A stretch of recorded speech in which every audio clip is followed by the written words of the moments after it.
and it has failed to deliver for the people we care about most, the undocumented Americans that are in this country. Friends, I'm so embarrassed by these people. Yes, that's Senator Chris Murphy, Democrat from Connecticut, saying the quiet part out loud, that their most important priority is taking care of the undocumented immigrants.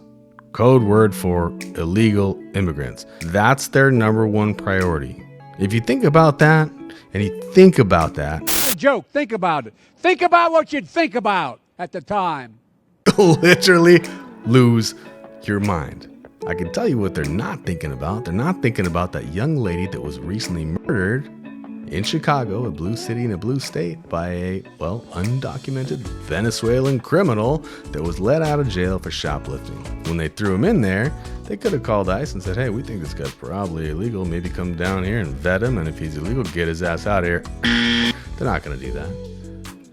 They're going to set him out on the streets and let him maim some young person, and no one even cares. You think Swalwell said anything about it on his Twitter? To ask the Ukrainians to help them cheat an election. You think Alexandria Ocasio-Cortez said anything about it? Nah, she doesn't care. Elizabeth Warren? No. Pocahontas? She doesn't care. Bernie? Nah, man. Oops. He doesn't care.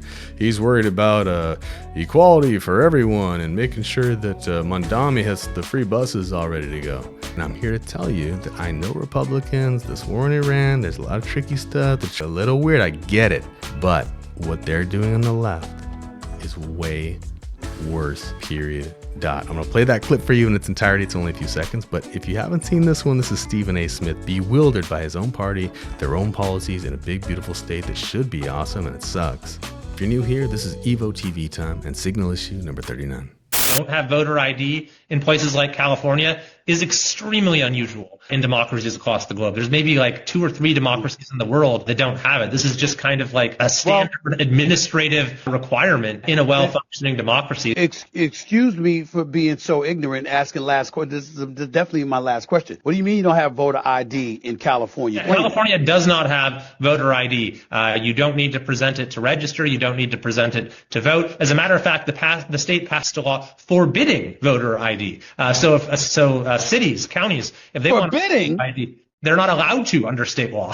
What? When did that happen? A couple years ago, because I think it was Orange County. They wanted to have their own requirements, so the state passed a law saying, no, you're not allowed to. Voter ID is not only not required, it is actively forbidden. Negotiation didn't have a path to citizenship. It was entirely on their terms in order to get Ukraine funding, right?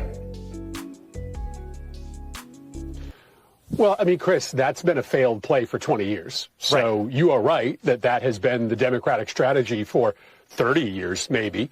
And it has failed to deliver for the people we care about most, the undocumented Americans that are in this country. All right. Well, I'm going to take from that if you can't answer yes, then the answer is no. That is not true. All right. So then you're saying all 9 are secure. It is my testimony that the border is secure. We are working every day and night, to increase its security.